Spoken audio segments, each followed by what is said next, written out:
pessoal, meu nome é Miriam Olivia e hoje eu vim conversar com vocês para compartilhar como é o meu processo de escrita, compartilhar essa experiência e quem sabe ajudar vocês que tiverem algum desafio de escrita pela frente. Quem me acompanha nas redes sociais, no @Miriam Olivia, ou quem me conhece pessoalmente, sabe que eu escrevo com uma certa frequência e escrevo uma grande quantidade. Eu realmente gosto de fazer isso, faz parte da minha profissão e não só por causa disso, é algo que eu gosto de fazer.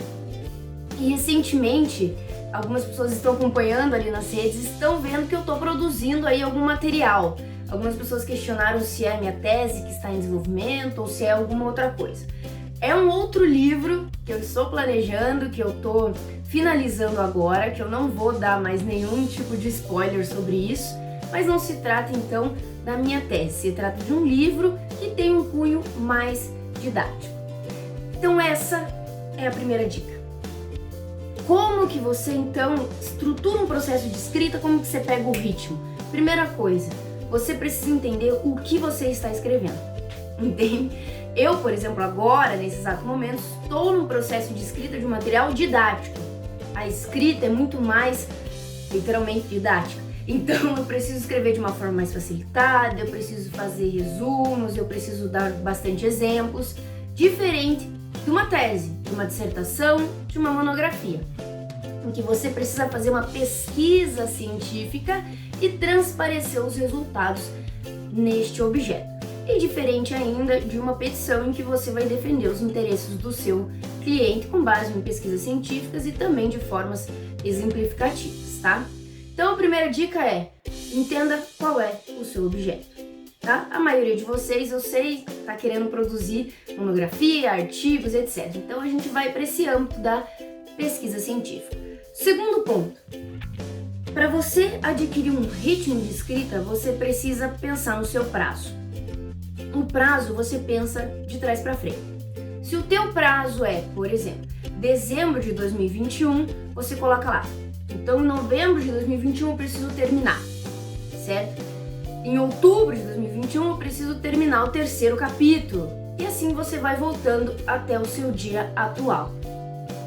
É muito importante você fazer esse planejamento de trás para frente, porque você consegue entender onde você está, certo? E quanto tempo você tem para essa meta final e quanto você pode despender em cada uma das etapas, tá? Pensem que a escrita, ela é um dragão, entende? É muito difícil você enfrentar ele de uma vez, certo? Você vê, não, preciso escrever 150 páginas, preciso escrever 200, preciso escrever 40 páginas. 40 páginas já é considerado um livro, tá, pessoal? É um dragão, é um desafio muito grande e você não sabe por onde começar. Então, você vai fazer o quê? Diminui esse dragão em pequenas partes.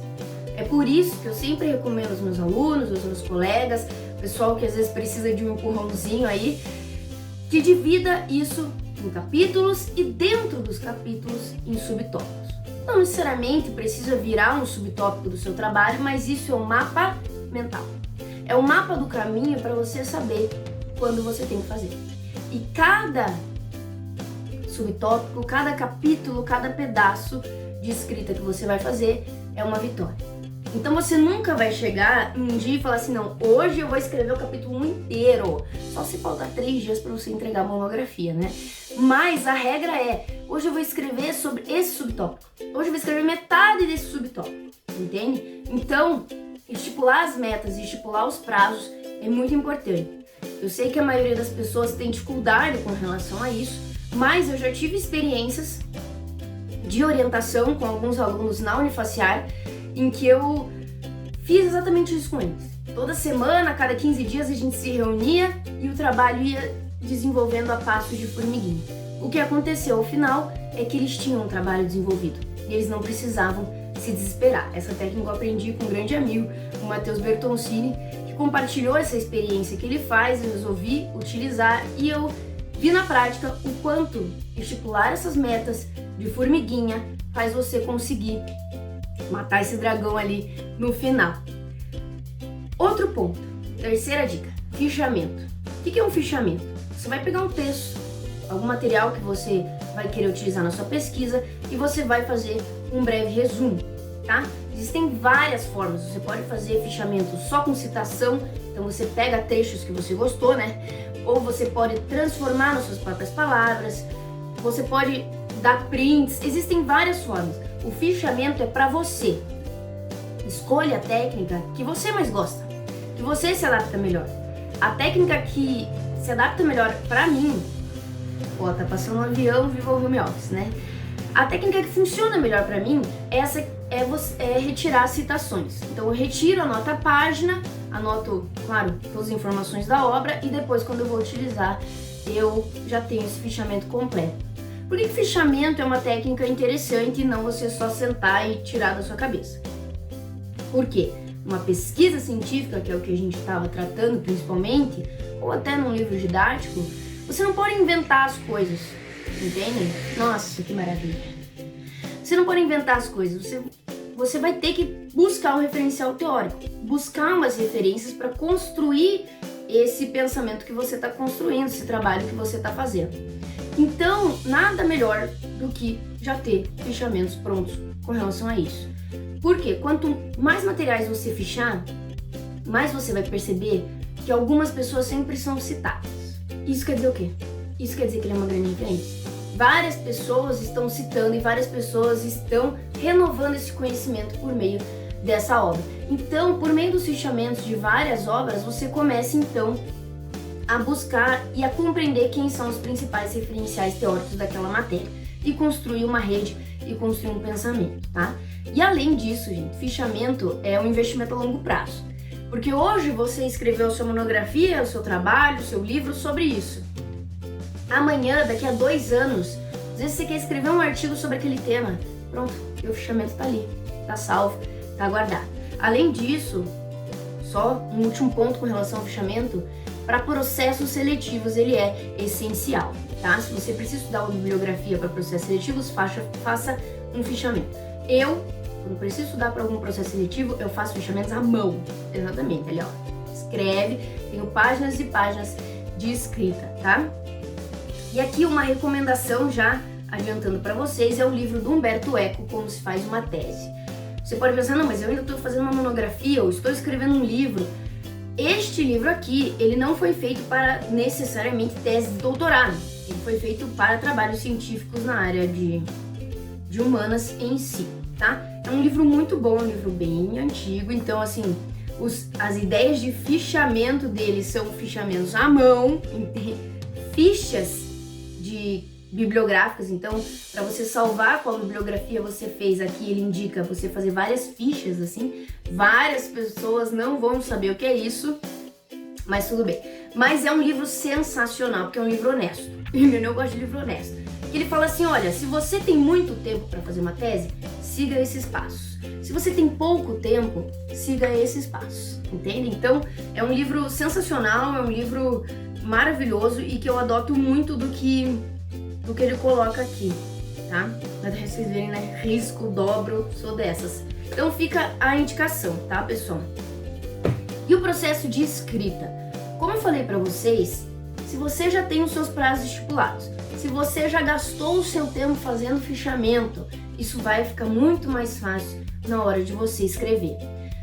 Escrita é rotina, tá? Algumas pessoas, raras pessoas, principalmente quando estão em uma fase de desespero, digamos assim, conseguem escrever muito em pouco tempo. Por exemplo, pegou um final de semana e escreveu 20 páginas. É bem raro, tá? Então, para você não ter que parar a sua vida, para você não ter que destruir seu relacionamento, para você não ter que parar de falar com seus amigos, que hoje não dá pra ver, né? Pra você não ter que parar tudo, estipule uma rotina de escrita, tá? Eu faço isso, conheço várias pessoas que fazem isso, inclusive conversando com a professora Vivian do Vale, ela falou que ela reserva 1 hora do dia dela para escrever, para fazer leituras. Então faça isso. Eu prefiro acordar, tomar café, etc, fazer essa rotina matinal normal, e daí sempre escrevo. E daí eu começo as outras tarefas do dia, eu já terminei este ponto. Então, pessoal, escolha um horário do seu dia e façam isso todos os dias. A partir do momento que você pegou um ritmo, você não precisa mais fazer, por exemplo, no final de semana.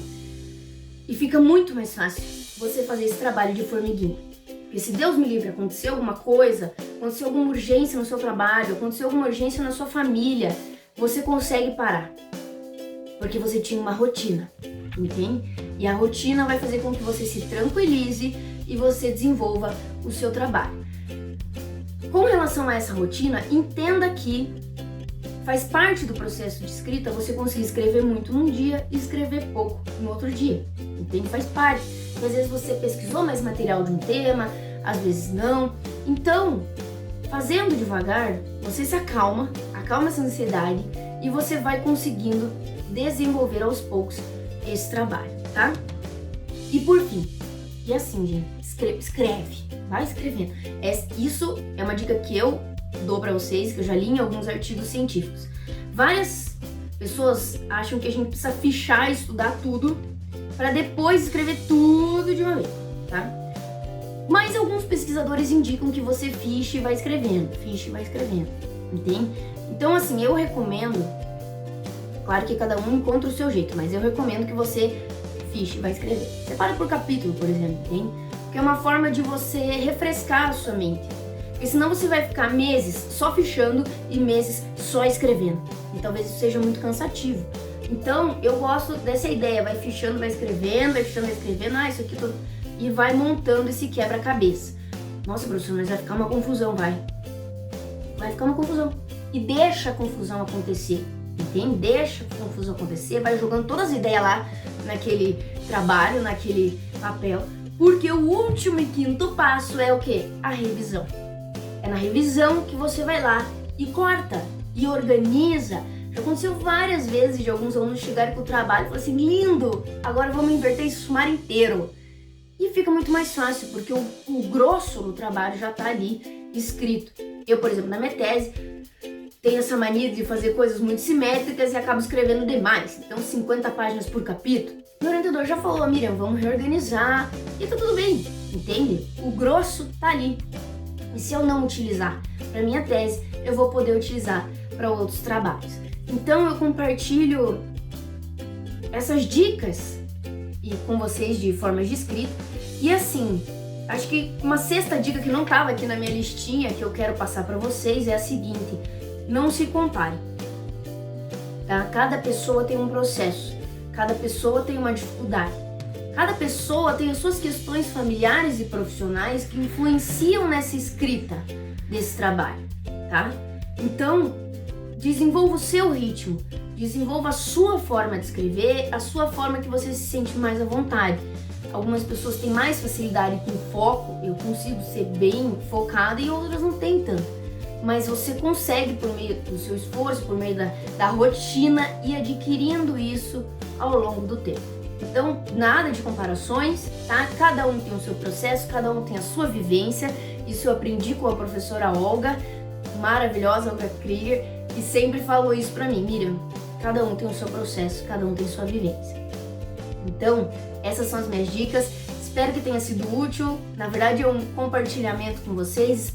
Quero fazer mais vídeos sobre isso, falando de dificuldades, falando de bloqueio criativo, falando de várias coisas. E é isso, pessoal. Sigam o meu canal, né? Sigam o meu canal, curtam o vídeo, comentem e compartilhem com os colegas. Se tiverem alguma dúvida, precisando aí de alguma luz, é só comentar que a gente conversa, tá bom? Tchau, tchau!